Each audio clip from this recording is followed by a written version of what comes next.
to today, but I'm not putting anything in there. I'm going to show you guys how to change the power level on this microwave. Press time cook, free, power, like 5%, and here, like,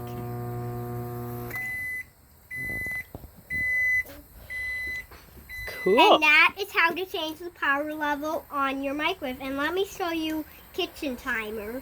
Okay. Like 3 seconds. Or whoops, wrong. 0 and there. See? And that's how you just That's how you do put a it. timer on your Hamilton Beach.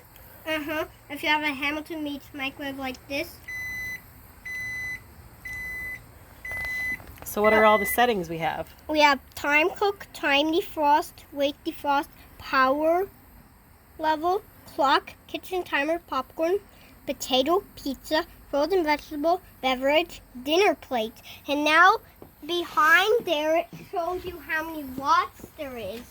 How many watts there is? It says 1,000 watts. Oh, okay. Very cool.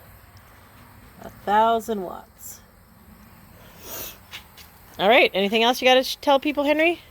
Okay. And this is the sink, and that's the stove. And see, and this refrigerator is a Whirlpool. Okay, bye. Oh, and I'll see you on my next video.